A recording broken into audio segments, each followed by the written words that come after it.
Hey guys, Drifter here. Welcome to Black Ops 2 In-Depth. In today's episode, we're going to be explaining lag compensation once and for all. I'm going to be going over a lot of subjects today, so I'm going to tell you exactly what we're going over here in the beginning so you know what you're waiting around for. We got what is lag, what causes the lag, how Call of Duty games, and more specifically Black Ops 2 handles this sort of lag, the hitbox problems associated with the Call of Duty engine, the split screen lag, because as some of you may know, the cameras don't actually sync to the body, which is a completely different problem, but we're going to talk about that today. I'm going to be modeling this lag based on sort of time travel or alternate universes or virtual universes. It's going to make more sense in a little bit. I've got some graphs coming up for you. I've got some little diagrams that I made in PowerPoint, and we're going to be running quite a few examples. We're going to be talking about how the game compensates for lag or lag compensation in quite a bit of detail. I've been talking to the developers about this personally. Mostly I've been talking to Alex Conserva, but also a little bit of the infamous Vonderhaar. I got some links down there to some more of that sort of stuff, and I'm going to be showing you the advantage that you get when you're lagging, because you do get an advantage when you lag, and I'm going to be talking about the disadvantages that you get when you lag. There's going to be a lot of stuff going on in this episode, and stick around for it. The gameplay that you're seeing right now is me kind of warming up here on Standoff. I get off to a very rough start, but pick up late in the game and finish very strong, and the examples are all in Standoff, so it was pretty relevant. The first fact that I've got for you today is that online lag is unavoidable. All games lag, and all games lag all the time. They may not lag much, they may not lag bad, and they may lag so little that you don't notice it, but there is always lag. Even in LAN, believe it or not, there is some lag. However, how this lag affects the gameplay, how the game handles this lag, how it processes or compensates for it, is all up to the developers. And in Black Ops 2, we have the infamous lag compensation, which is what we're talking about today. But lag is caused by delays in communication. No matter how fast a connection you have, how good a cable you have, there is always a delay between sending information from one person to another.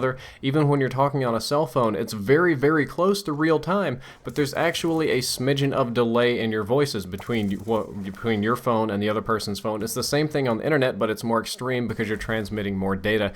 Even when you're playing LAN, there's going to be a delay because it takes some amount of time to send that information down a cable from one Xbox to register on the other to process and send it back to the next Xbox.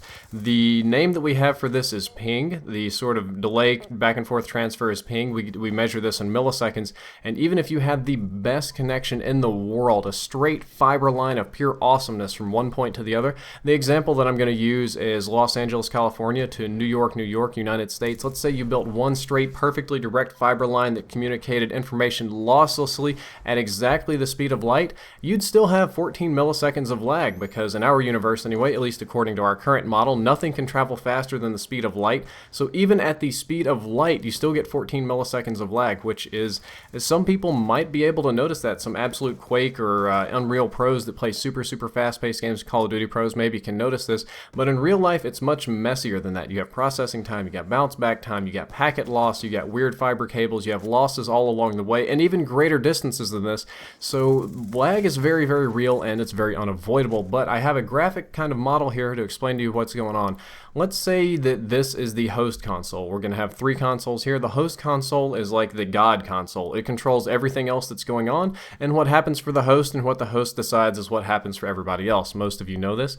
And let's say that you have one person connected to the host console that has a very good connection. He bought the new Xbox, he has a good connection, he has all this stuff optimized, whatever. He has 50 milliseconds of delay just based on where he is geographically, how far away, and this is a total delay, back and forth sort of thing. It's not, we're not going to get too far into the math, but then let's say you add another person. So we have the host playing and two other person. Now this person doesn't have very good internet, their Xbox is struggling, and the Xboxes really don't make a difference, or even PlayStation 3 or PC. This is all the same model. I just grabbed the pictures for convenience sake, but this person has bad internet. He's playing off of his 4G mobile hotspot or playing off satellite internet. He has 250 milliseconds of delay, or essentially a quarter second of delay. Milliseconds just a thousandth of a second.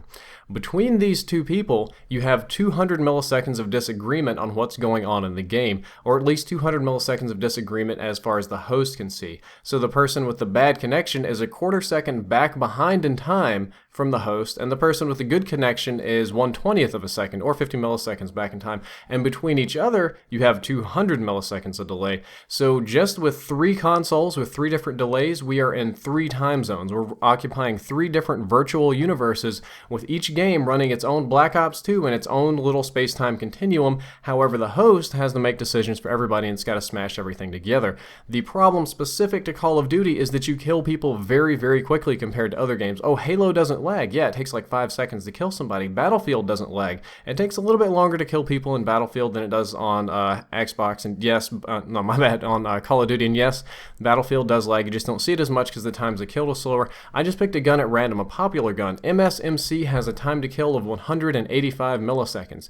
If you notice, the time that it takes to kill somebody with a weapon is less than the total disagreement of what's going on in the game. So the person with the good connection can kill the person with the bad connection faster than the information can travel, and the person with the bad connection can even realize what's going on. That is the core concept of lag. This is an extreme example. Very few games are going to have delays this bad, but it's a starting point for this. It makes sense. Most games are actually much more complicated for this, at least on the host end. We're going to say there is a standard domination game. And in this game, it's chosen me, Drifter, to be the host because I'm awesome and my internet is super awesome. It's really not, but let's just say it did. What I have to do as the host is I have to connect to the 5 players on my team and the 6 players on the other team to make 12 total players. So there's going to be 11 disagreements from the host reality, because the host reality is the one that makes decisions. However, if you were to draw extra lines in each person to each person, there's going to be 72 total reality disagreements across all the games. These are going to be small disagreements in general, but they are disagreements, and this is the source of lag. This is where lag comes from, and this is why it does what it does. This is something that's unavoidable for all games. Nothing you can do can remove this, but we can improve it. Developers can improve it, you can improve it, and that's where we're going. But now we're going to step into exactly how Call of Duty games deal with this problem. All Call of Duty games are based on a very heavily modified Quake 3 Arena engine that was constructed in about 2002 to 2003. So all Call of Duty games are running on a 10-year-old engine that was originally built for Quake 3. And I say extremely heavily modified, I really do mean extremely heavily modified. It's been modified to the point where it's been, I think they renamed it the Infinity engine, the Infinity Ward engine, or maybe the Call of Duty engine. It got to the point where it's its own sort of copyrighted engine, but this is the base engine that it's built off of. We've talked about this in other episodes specific to hitboxes and frame rates and that sort of stuff, but this engine thinks in frames. Everything this engine quantizes is tied to the FPS of the system, and because of that it does strange things with the lag. It kind of ties your system FPS to the lag, so your lag is built on resolutions of 1/60th of a second. The most notable problem with this engine is that when it lags, the hitboxes do not sync with the character models. What this would mean is that if the engine is lagging, where you see somebody is not where they're actually standing, it's where they were standing somewhere in the past. And when you try to shoot them, if you're shooting at their model, you're not going to be able to hit anything ever. So with no lag compensating factors, you would have to be leading your target extremely significantly ahead and predicting where they're going to go to kind of hit them. If you think about it, if you've played Unreal, it kind of has the opposite of problem with this. The models are more or less in place, but when you shoot, there can be a delay on your shot. This game would be the other way around. The models are not in place, but your bullets are. So if you had no compensating factors, it would be nearly impossible to shoot somebody. The easy way to explain this would be if you were waiting for a person to walk across the street, I made a solid person for where he is and a thinner, more invisible one for the hitbox, and you can see that they're not in sync. If there was no lag compensation, where the person is and where you would actually have to shoot to hit them would not be the same things. However, when you put in lag compensation, you can kind of sync the two closer together. It's not 1 for 1, it's not 100%, but in this you can see that the hitbox is very nearly on top of the model, so that if you were to shoot the model, you would definitely hit the person. This is the main benefit of lag compensation. Lag compensation, to an extent, is something that has been in every single Call of Duty game that's ever been made. Ever, really. If not, then you would never be able to shoot anybody.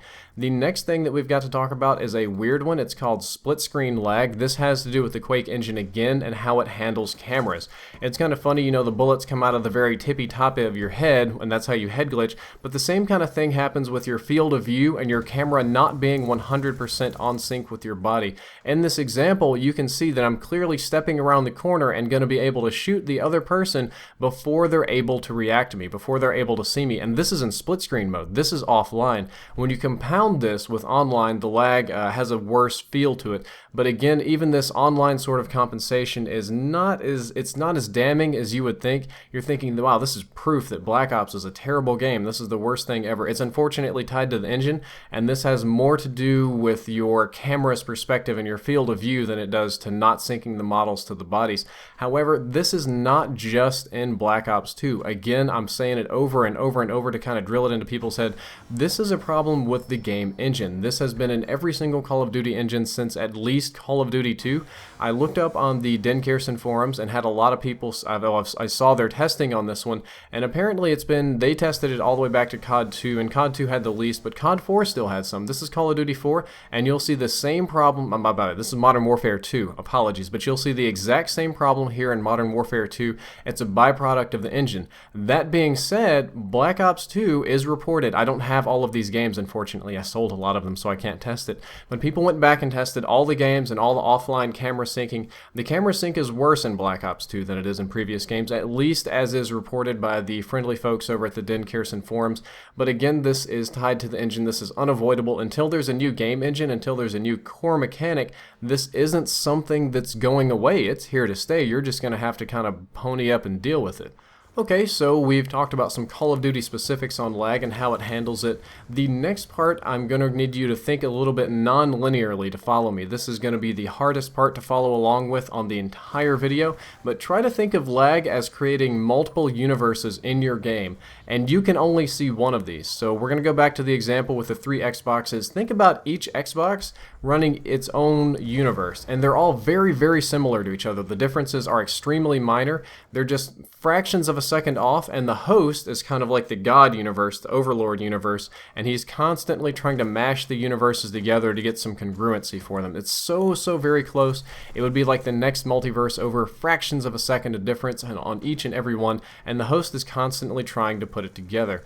When that happens, each person is going to see something very similar to the other person, but not exactly the same. We're going to go back to our example of running across the street, and this is in real time. Each Xbox, each player is going to see the character model move across the street, but that's not necessarily where the character model is in real time. So I'm going to go ahead and play the example, and what you're going to see is one main character model, like the host, go across, and then all the other ones are going to follow. This is each successively laggy console or PC sees that in delay, so that's what they're able to shoot at in delay. And I'm going to go ahead and play it again.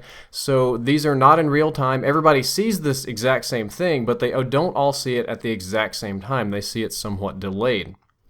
And this is a problem. Because of this, you can kill people before other people can see each other, before you can react, and you have to kind of decide what to do and what's fair.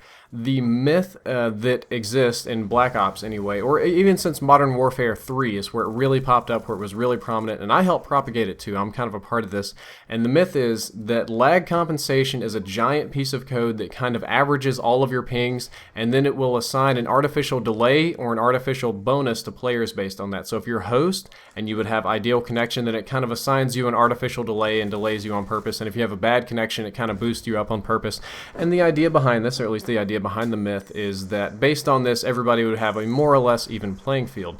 That's not necessarily what's actually happening here. I talked to a developer. His name is Alex Conserva. I talked to him for a long time about this. I would say he's probably right under Vonderhaar in the programming. I talked to Von briefly, but not about this, although I'm sure he understands what's going on here. The reality is that there is no such thing as a big lag compensation, like a giant piece of code that does this. This is a myth. It's not real. And I'm just taking their word for it. I met them face to face, talked for hours, right out of the horse's mouth. It's not a real thing, according to them. However, there are several smaller compensating factors. There's not a giant factor that just wrecks your connection, but there are lots of little things they had to do and lots of decisions that they had to make to kind of balance the game and make it make sense to everybody and make all of our different realities congruent, because Call of Duty is so fast-paced. You can kill somebody on one console before they can see you on the other, and how do you kind of deal with that? That's where we get into the lag compensation, and this is also what I get from them as I ask, okay, is it better to have a worse connection or is it better to have a good connection? Because I know a lot of people that throttle their connection, that scale it back down, that do something with it to make it worse. On average, better connections have the advantage in dealing with lag. In a laggy situation, if you have the better connection, you are going to have the advantage. This is true in all games, and it's only a myth that this is not true in Black Ops or Call of Duty games. However, in a few scenarios, laggy players do have the advantage, a few very specific ones. I'm going to have two examples for you here. I know most of you are interested in the scenario where the laggers get the advantage, and that's shooting around corners. When you're getting killed around corners, that means the other guy's lagging and you're not lagging, or they get the wanted perk. So I'm going to show it to you in three phases here. This is what you see, just running straight across, trying to dodge somebody's rate of fire, and you're going to run as fast as you can and get around the corner, and then the bullets are going to load and you die. This is what they see. They see you moving and they shoot you just before you get across the corner. Pretty simple stuff. You've probably done this a lot. The host gets these two different pieces of information and averages it together, something kind of like that kill cam. It might make sense if we watched all three together with the host being on top. You can see the guy with the good connection gets away on his screen. He dies on the lagger screen because his information that he's loaded across hasn't started yet, and the host is kind of forcing everybody to have some sort of sane perspective. The host is what you're going to see in theater mode. The host might not even be near this action, but that's what's going to come across on his Xbox. That's how the decision is going to be made. The next example that I've got for you is a good connection advantage, which is in pure raw reaction time, and this comes in three forms, also known as I just got 20 hit markers, I got no hit markers, or I died instantly. Each game compensates it for it kind of funny. Modern Warfare 3, I got a lot of the no hit markers. Black Ops 2, I got a lot of died instantly. Previous games, it was more on the hit markers, but these two make more sense. So again, this is what you see. You come around the corner, catch this guy rushing at you. He's a complete derp. He barely even reacts, and you hose him down, no problems whatsoever. On their screen, they're laggy, and they come around the corner, and they're hosing you, and what? It is that you just killed them in one shot. It doesn't make any sense whatsoever. So what the host is kind of doing, the decision that's being made here, since the guy with the good connection is sending his information in first, is that you killed the guy and the guy barely shot you. Again, it makes more sense if you see all three together. The guy with the good connection will kill the guy with the bad connection before he even starts shooting. So what the host has to do is not steal the kill from the guy that legitimately got it from his perspective and allow the other player to damage the killer in some fashion and then kind of average it all together. It's a very messy thing, but because the guns kill so fast and because the delay can get so big, that's absolutely how it has to happen. But please do remember that 9 out of 10 times this is how lag compensation is going to work. It works in a way to force realities to be congruent with each other so that really crazy things don't happen, like you kill somebody and then he springs back up on the other side of the wall and he's alive. That would be way worse than getting shot around corners. I spent a long time kind of bashing the game here, maybe, as many people would see it, or talking about the technical sort of stuff. It's been a very long episode. Episode number 2, or the second part of the lag compensation series, as I'll call it, is how to improve lag compensation. I've got a set of methods, both macro and micro, and just decisions that you can make that's going to improve your lag compensation experience, and that's going to be a whole nother episode unto itself, but this one had to be done so that you explain the next one, and I hope that you enjoyed it. If you did, don't forget to like, favorite, subscribe, all that YouTube sort of stuff, or check out the previous episode, Frag vs. Simtex. Much simpler there. Drifter out.